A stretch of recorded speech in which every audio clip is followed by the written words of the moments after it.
Masechet Beisah Daf 20, and today is a continuation all about the concept of the machloket between Beth Hillel and Beth Shamai. Number one, regarding semicha, in which Beth Hillel does allow someone who brings a korban on Yom Tov to do semicha. For example, the shelamim, shalmei chagiga. Whereas Beth Shamai agrees that you can bring shalmei chagiga, but you don't do semicha, and we'll see the sources for them. And also, we're going to get to the other machloket between them, which is about an Olah re'iyah, the Olah that one must bring on the holiday, which Beth Hillel says, yes, you can bring it on Yom Tov, and Beth Shamai would say, no, you can't bring it on Yom Tov, you have to bring it later. And we'll see some really amazing stories that occurred in the Beit HaMikdash surrounding this controversy. So we begin here with the Braita Taneh Tana Kamed Rabbi Yishak bar Abba. So this Tana taught the following Braita in front of Rabbi Yishak bar Abba, and he quotes the pasuk Vayikra b'Olah v'yaseha kמשפט. So this is when during the inauguration of the Mishkan. So Aaron took the Olah and he sacrificed it according to the regulation. So when it says that, according to which regulation, it's referring to a regulation that we know already. And the answer is כמשפט olat nedava. So whereas what he was bringing was an Olah of chovah, an obligatory Olah, they're saying that they made it the same as what was mentioned beforehand in Vayikra, and that was an Olah that's a voluntary Olah. They made al olat chovah sheteuna semicha, and so we learn from this that the Torah says that an voluntary Olah requires semicha, and we'll learn from here, since it compares them, it says he did this one like that one, that now an obligatory Olah also requires semicha. Okay, so that's a lot to pack into just 3 lines there, and so to try to unpack it, here's how it goes. If you look in the Torah itself, in the beginning of Vayikra, where it's describing the process, the procedures for all of the sacrifices, it mentions only 2 that require semicha. The voluntary Olah, go look there, it says, right, samachet yado, and also a voluntary shelamim. It says in Vayikra 3:2, that also requires semicha. The concept of semicha, we know because we just had Yom Kippur, and it says the Kohen Gadol, v'samach yado, he puts his hands on the sa'ir, and he says vidui, also on the pod, right? He says vidui on it. So the idea of semicha is that whoever is bringing it, and generally it's talking about an individual korban, except for the pod, the sa'ir of amishtalech is the one that's a communal one, but generally it would be an individual one, and I'm bringing it. Why am I bringing it? I'm bringing it as a korban todah, so I'll place my hands, and I would say the reason that I'm bringing it. So that's really what makes the connection between the owner and the korban that he's going to bring. So the Torah only says it regarding voluntary Olah and voluntary shelamim. So now our question, anyone who's reading the Torah and you're going to try to put this into practice, Torah has some gaps in it, doesn't fill in every single case. And so we have to come and try to figure out, what about the other cases? What about an obligatory Olah and an obligatory shelamim? So it seems everyone agrees that an obligatory Olah, both Beth Hillel and Beth Shamai will agree that it does require semicha. And here, Rabbi Yishak bar Abba, this baraita that it was taught to him, says that yes, we learned one from the other because it says the word kמשפט. So since Aaron was making an obligatory Olah and he did it according to that law is the voluntary Olah. So yes, so everyone's going to agree that if, on a weekday you bring an obligatory Olah, you have to do semicha. Beth Shamai is not going to be very few according to Beth Shamai where you'd actually be able to do it on Yom Tov. Okay, the question is, how about a voluntary shelamim? So here we didn't say anything yet. It seems according to Beth Shamai you would not learn it. A voluntary shelamim requires, but an obligatory shelamim would not require doing semicha. Okay, so that's what we have so far. And now we're going to ask about this. Amar le. So the Yishak asks the Tana, the Amar lachmani, where'd you get this baraita from? Who'd you hear? What school did you hear it from? Bet Shamai, the la gamre shalmei chova mishalmei nedava. this must be Bet Shamai, because he would fit with this here. He does not learn that obligatory shelamim requires, only voluntary shelamim requires semicha and not obligatory. So therefore, it would make sense that he needs a special pasuk, this pasuk kמשפט, that it says in Vayikra 9, he would need that to learn voluntary Olah requires, therefore obligatory Olah also requires. So this would be a good Bet Shamai picture. Because if it was Bet Hillel, kivan degamre shamei chova mishalmei tot nedava, Olah chova name lati ba'ikra degamre me'olat nedava. If it was Bet Hillel, he's going to learn both of them through a binyan av, so he doesn't need a special pasuk.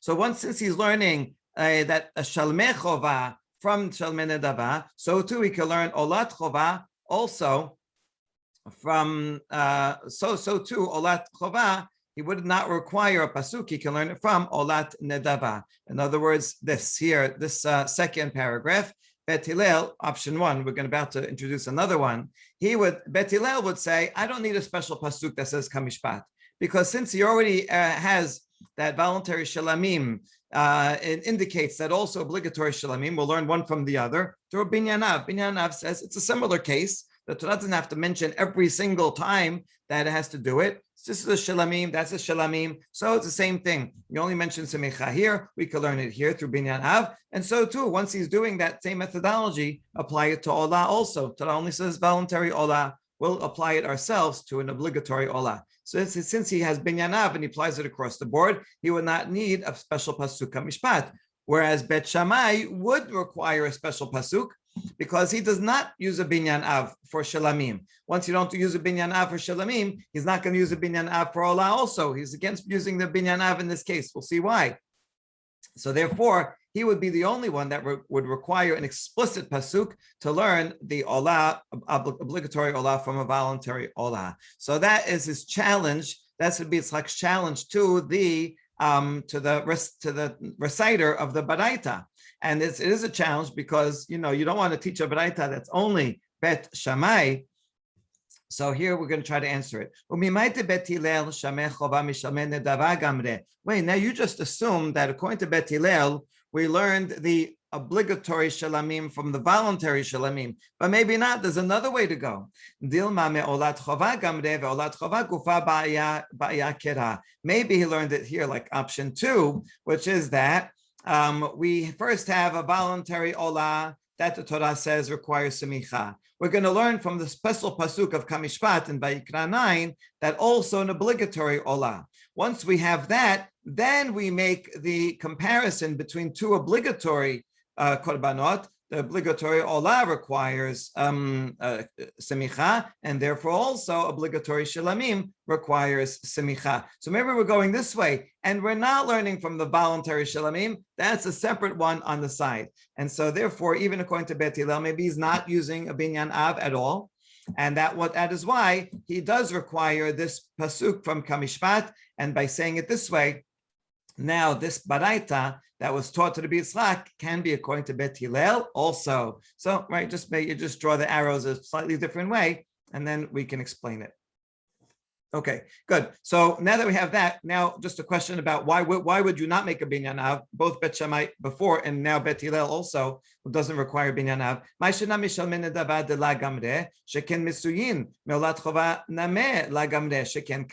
How come you're not learning from the voluntary shelamim offering? Because, well, those are very popular. There's a lot of voluntary shelamim because everyone can bring it. I feel like I want to bring something, you want to bring something. So there's a lot of them. The obligatory ones are relatively few. So since the voluntary ones have something special in that there's a lot of them, they're very common, maybe that's why you need semicha. You can't necessarily learn from something special to something that doesn't have that unique aspect. If so, then we have a second problem. Then why can you learn Olat Chova? Also Olat Chova should not teach us about the Shelamim because that is all burnt and it's an Olah, and Shelamim is not burnt, so it has something special. Maybe that's why it requires. So in other words, if you're not going to learn this way, then maybe you also shouldn't learn this way. And so that is a problem for option 2 again. Oh, rather, you know what? It comes from between them, from both of them. So in other words, we'd have to draw another arrow here. So once you have two arrows, then this option can make sense as follows. The obligatory Olah requires semicha. So this is also obligatory, so it makes sense that that should also require. Now you might object, oh, but this is an Olah that's totally burnt, so it's something special. Yeah, but that can't be the key factor, because after all, a voluntary shelamim also requires semicha, and that's just a shelamim, it's not all burnt. So we can use this to learn from here. If we had this only alone, though, we would say, well, a voluntary shelamim, there are a lot of them, so that's something special. Maybe that's why it requires semicha.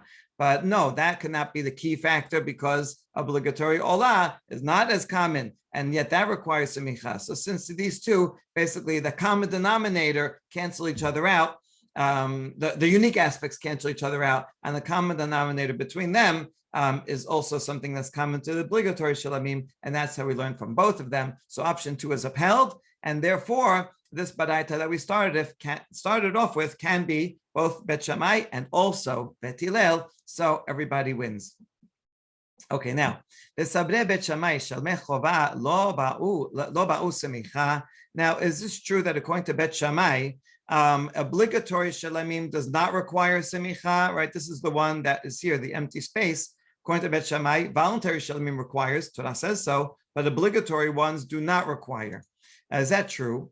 והתניא אמר רבי יוסי לא נחלקו בית שמאי ובית הלל על השמיכה עצמה שצריך, על מה נחלקו על תכף לשמיכה שחיטה, שבית שמאי אומרים אינו צריך ובית הלל אומרים צריך. According to this baraita, the machloket is not about whether Bet Shamai requires it or not, it's just when he requires it.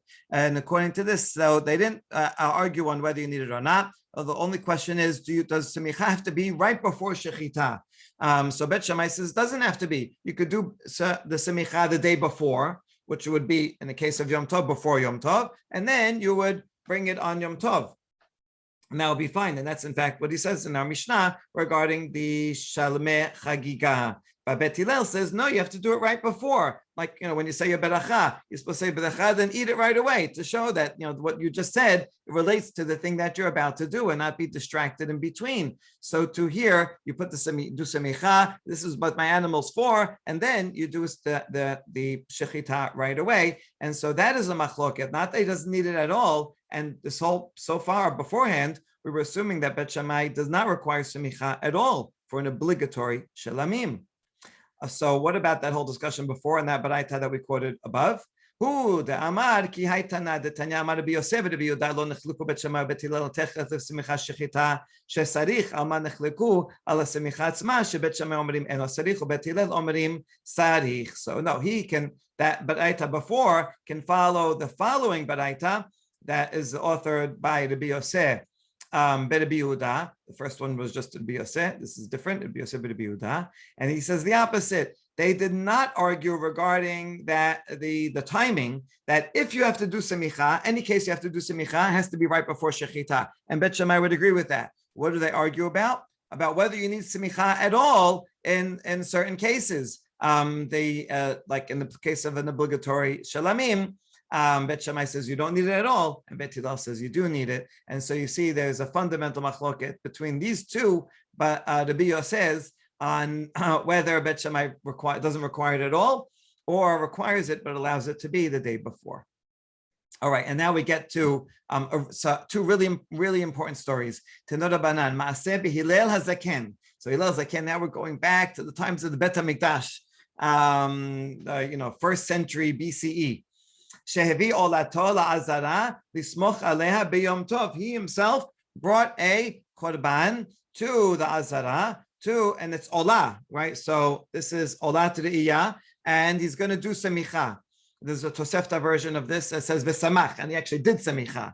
Okay, so this is this follows Beth Hillel's theory.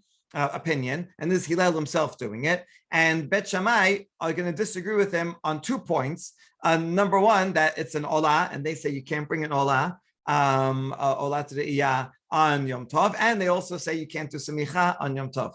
So Chavru alav Talmidei Shamai Hazaken, the students of Shamai ganged up on him. I see interestingly here, you don't have Bet Hillel, Bet and Bet Shamai. The houses only come after their lifetimes. That's if they, the schools that they institute. Here we're talking about the original personalities themselves and their students. So the students of Shamai gang up on him and they give him a hard time. Say, hey, what kind of animal is this here that you're bringing on Yom Tov? And Hillel said, no, it's a female. Now, see, if it's a female, then it has to be a shelamim, because Olah has to be a male. So he says, no, it's a female, and I'm bringing it for shelamim. And Bet Shammai agrees that you're allowed to bring a shelamim. And so he kishkesh lahem biznava v'alchu lahem, and Shammai swung the tail for them, kind of like obscuring them from seeing whether it's a male or a female, or kind of like offering, hey, you want to check for yourself? And they said, okay, no, we trust you, and they left. And so this is an amazing story because you see how heated this debate was, that they're like ganging up on him, and I don't know, were they threatening, violence to him, that to the extent that he had to lie and say, no, it's not a male, it's a female. In fact, it was a male because it says he was bringing it as an Olah, and he was either about to do semicha, or in the Tosefta he did semicha. Okay, so then they left. So you see how strong the students of Shammai were, trying to push their opinion to be the standard. And they were so strong, see Hillel back down, and so the house of Shammai became strong. Now they're called Bet Shammai and Bet Hillel. You see in the beginning of the story is just Shammai and Hillel and their students. Okay, so v'haya sham zaken echad b'talmidei Shammai hazaken u'Abba ben Buta shemo shaya yodea shalacha kebet Hillel. But there was one student there. In other words, Bet Shammai was about to win. And that's it. They would declare halacha permanently to be like them. But there was one student of Shamai. His name was Abba ben Buta. He's famous because Herod the Great, while he killed many sages, he kept Abba ben Buta alive to ask him advice. So he must have been a really important person. And he knew that even though he was a member of the student of Shammai, he knew that in this case Hillel is right. He was convinced by Hillel's arguments, and so he wouldn't let this happen. He went and he got all the best animals. The sheep of Kedar is known to be the best animals in Jerusalem. He went and bought them all, and he put them in the courtyard, and he said, anyone wants to come and do semicha, can do semicha. Who says you can do semicha? Hillel says it, and yet he did that. Now, in the Tosefta version, he says, anyone who wants to come and take an Olah or a Shelamim can come take an Olah or a Shelamim and do semicha. That version is a little better because the beginning of the story was the key problem that they had was that he's bringing in Olah, and Shammai says you can't bring in Olah. And so, really it's two things. He was going to do semicha and also bring in Olah. So in that version, he comes and offers both of them. In this version, he doesn't mention Olah, but maybe it's implied. Yeah, so everyone can come and do semicha. Ve'oto yom gavra yadan shel Bet Hillel ve'kavu halacha kimotan ve'lo haya sham adam she'ayr badavar kelum. So this public spectacle worked, and everyone says, "Oh, this fine animals, he's giving him out for free, and he's telling us we should do it this way." So since so many people came and they made olot and they did semicha on their animals, so in that way it turned the tide. And then Bet Hillel won, and they decided that immediately that halacha would be like Bet Hillel, and no one disputed the matter, because after all, if Abba ben Buta, who himself was part of Bet Shammai, went like Hillel, then no one else could argue, and that saved the day forever. So really an amazing story to just picture this scene in the Bet HaMikdash, and how this was debated, not by vote in the Bet Midrash, but by practical application in the courtyard of the Bet HaMikdash. Good. Next story. Shuv ma'aseh b'tamid echad mitamidei Beth Hillel shehevi olato la'azara lismoch alav. And this is now about a student of Beth Hillel, and he wanted to bring his Olah, and he was going to do semicha on it. Mesaot Talmid was probably in a generation later. Mesaot Talmid echad mitamidei Bet Shamai. Amar lo mazo semicha. One of the students of Bet Shamai says, "Hey, what are you doing semicha over here today on Yom Tov?" Amar lo mazo shetika. The student of Hillel says, "Oh, what is this quiet? In other words, be quiet.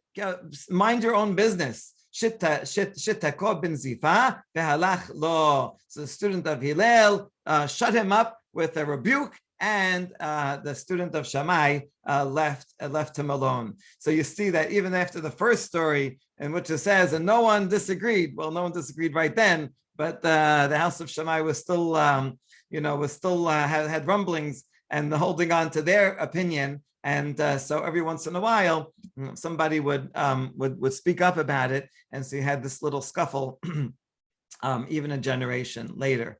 Okay, and now we have an extremely important statement. Amar Abaye, Elka chay surba merabanan. Damar lechavre milleta la lihadar le milleta tefe. Memay damar lechavre. Du amar le mazo semicha. Kamadar le mazo shetika. Abaye learns a positive lesson from this scuffle, which is that a Torah scholar, if his colleague says something, an insult or inappropriate statement, you should not answer in the way that escalates. Don't say something back more than what he told you. Now, if someone insults you don't have to be quiet and do nothing. So you're allowed to defend yourself, but don't escalate it to the next level. So since the student of Shamai said, "Hey, what is this doing semicha?" and he answered and says, "What is this that you're talking? How come you're not being silent?" So he used the same type of phrase. He answered on an equal level and didn't take it to the next level. And this is extremely important and relevant advice. All right. And now we get back to halacha. Tanya, this is also now a conversation. I mentioned in the Baraita, a conversation between Beth Hillel and Beth Shamai, where they argue with each other, not by threatening each other, but rather by making learned arguments with Kal Vachomer and about which opinion is right regarding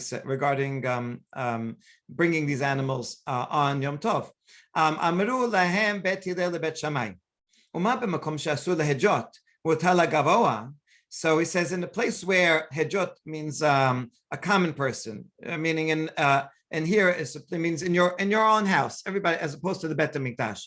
So if in a case where a person in their own houses are not allowed to cook, in other words, Shabbat, right? On Shabbat, no one's allowed to cook. Mutala gavoa, yet in the Bet HaMikdash on Shabbat, you're allowed. They bring korbanot, they bring musaf, right, on the various obligatory korbanot of the day. So makom shemutar lehejot and nodin shemutar legavoa. Then in a case where people in their houses can cook, meaning on Yom Tov, you can go ahead, cook a meal, you can make barbecues, and nodin shemutar legavoa, then all the more so it should be permitted to make offerings in the Bet HaMikdash, not only the standard offerings, but even Olah T'de'iyah. That although I'm not going to eat it. So see, Shelamim, Bet Shamai would agree, because Shelamim, the owners eat. But what they're focusing on Olah, the Olah T'de'iyah, the Olah that a person who comes and sees the Bet HaMikdash has to bring. So Bet Hillel's argument is that if I can cook at home for myself, then all the more so it should be permitted to cook in the Bet HaMikdash, even though it's going to be an Olah, and Olah T'de'iyah should be allowed. Bet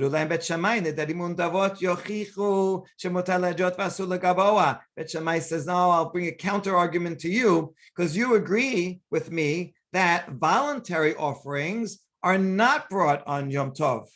And even though you can cook at home and you can just take a regular animal and make a barbecue, and yet voluntary offerings are not allowed in the Bet HaMikdash. So if those aren't allowed, then why should you allow Olah T'de'iyah?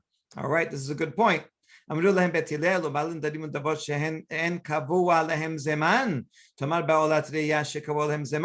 those voluntary offerings are not time bound. If I'm bringing a korban todah, I could bring it anytime during the year, so I don't have to violate Yom Tov for it. Whereas in Olah T'de'iyah, is time bound. I have to bring it on the holiday. So that's why there's a difference between them. אמרו להם בית שמאי, אז אף זו אין קבוע לזמן דתנן. מי שלא חג ביום טוב ראשון של חג חוגג והולך כל הרגל כולו. ביום טוב האחרון של חג. בית שמאי says, no, I disagree, because Olah Tereiyah also is not time bound. Look at what the Mishnah says. If you didn't bring a Korban Chagiga on the first day of Yom Tov, you can bring it any day of the holiday, including Chol HaMoed. You could also bring it the last day of the holiday on Shemini Aseret. The point is that I don't have to bring it on Yom Tov. I can bring it during Chol HaMoed, and therefore it's the same as the voluntary offerings, which also I don't have to bring on Yom Tov. So you have no proof. אמרו להם בית הלל, אף זו קבוע לזמן דתנן, עבר הרגל ולא חג, אינו חייב באחריותו. בית הלל says, I call that time bound because you're right, I can bring it on Chol HaMoed, but I can't bring it after the holiday. The Mishnah continues and says, if the entire holiday finished, then I can't bring it anymore, right? I'm not responsible for it. There's no makeups. So you see that I only have a few days to bring it, right? 7 days, 8 days to bring this offering. So since it's so limited to begin with, I don't want to shave off 2 more days and say you can't even bring it on Yom Tov, because then that's going to really limit it and people won't have enough time and they won't be able to bring it. So therefore, Beth Hillel says, I call that, this is time sensitive, and therefore you have to bring it on Yom Tov. And Bet Shamai says, no, you can bring it on Chol HaMoed. There's no need to bring it on Yom Tov. All right, and final argument, Amru lahem Bet Shamai, the very pasuk that from which we learn that you're allowed to cook on Yom Tov, it says, right,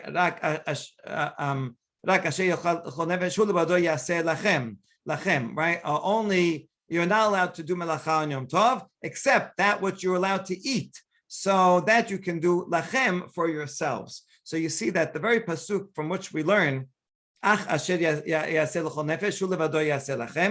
right? So only that you can eat are you allowed to cook. So you see that the lachem says only what you're going to eat and excludes what the gavoa, excludes what will be burnt in the Bet HaMikdash. So that is not, you can't cook for that reason. So Bet Shammai has a good point from the word lachem. Amru lahem Bet Hillel v'lo kivad ne'emar laHashem kol de laHashem. It says v'chagoto oto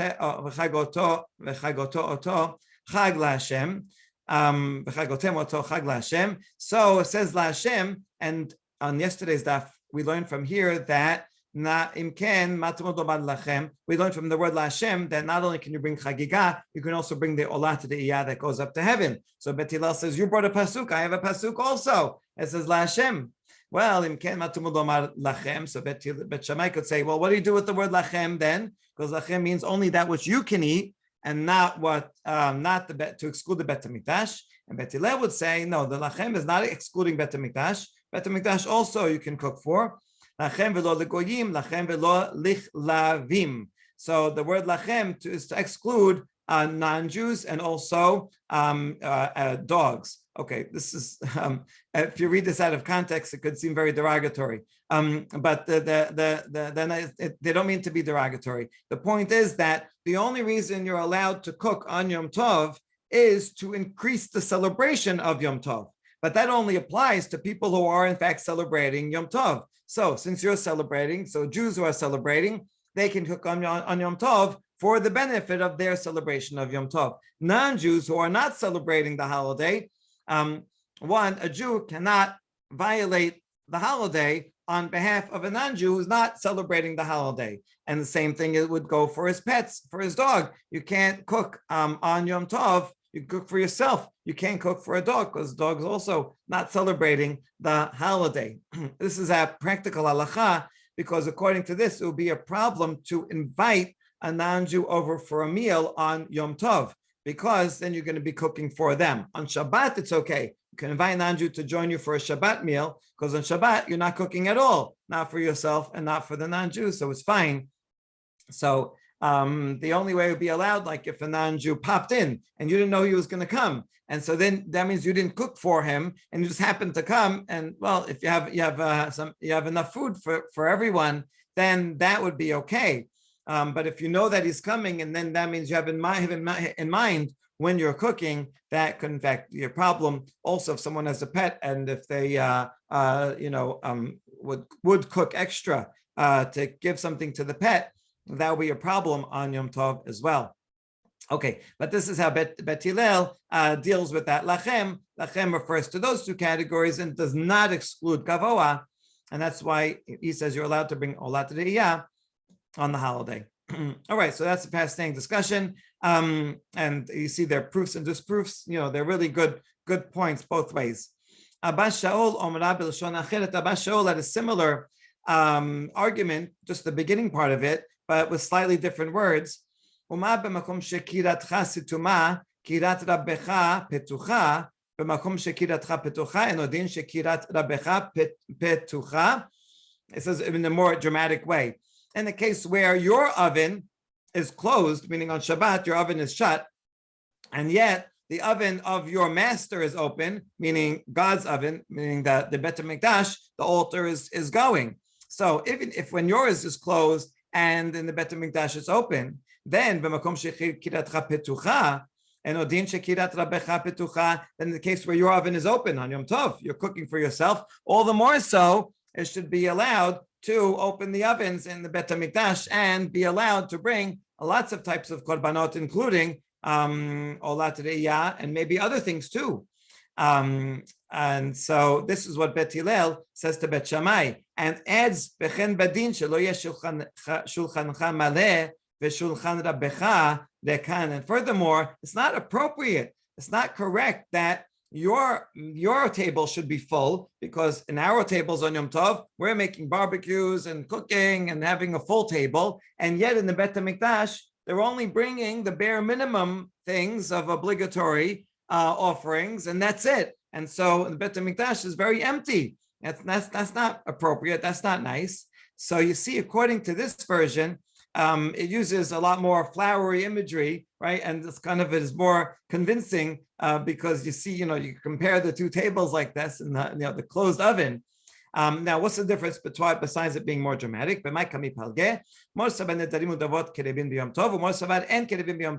further difference that according in Abba Shaul's version, you see, since he says that the table is full, sounds like there's lots and lots of korbanot. According to that, that would follow the opinion that we saw yesterday in that baraita that said, according to Beth Hillel, you can even bring voluntary offerings, voluntary shelamim, that I decided I'm going to bring like a korban tamid. Beth Hillel would say you can even bring those on Yom Tov. So that would fit with Abba Shaul. Whereas the first version that we saw, without this dramatic language, that would say that was talking only about Olah Iyah, which was mentioned explicitly in that baraita, and would not allow korban nedarim and nedavot. So this baraita, the long one, would follow the opinion of Olah yesterday, that the only argument between Beth Hillel and Beth Shamai is Olah Iyah and not voluntary offerings.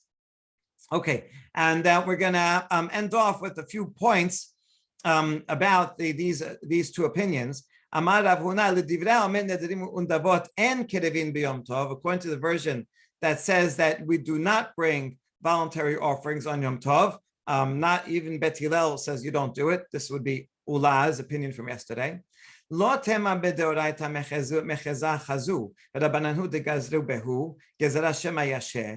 say that midoraita you can bring voluntary offerings, and it's Rabbanan that came and made and said not to, because we're worried then you could bring this all year long, and now you're going to wait and you're going to bring it only on Yom Tov, so you're going to be waiting a long time and delaying, and you're just going to use Yom Tov time for something that you really should have done before. So don't say that midoraita that's okay, and the rabbis are the ones that said it's not allowed.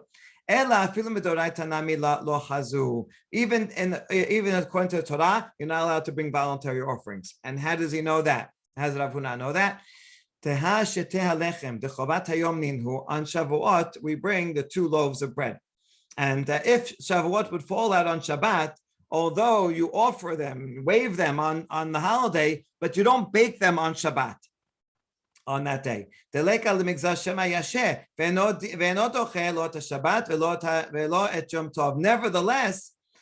in that case, there's no reason to worry that you might delay, because after all, the mitzvah only occurs on that day. It's a mitzvah that is only done on Shavuot, on Yom Tov. So you're not going to worry that, we should have done it any time during the year. It only can be done now. And nevertheless, we do not bake it, not on Shabbat, not on Yom Tov. We bake it from the day before. So you see that in general, voluntary offerings may not be brought on Yom Tov, and that's a deoraita law, and not only a worry that you might delay it for the last minute. Okay, so that's point number one. Next point, according to the same opinion of Olah that you don't bring voluntary offering, what if you did? You went and you brought your korban todah, and you're not supposed to bring it, but you did shechita, and now it's there, dead on the floor. The question is, do you sprinkle the blood or not? Now that it's already killed, right? You already violated whatever you violated. Rava says, and once you did that, go ahead and sprinkle the blood, because there's no melacha in doing that. So sprinkle the blood on the mizbeach, and at least that way you can eat the meat on Yom Tov.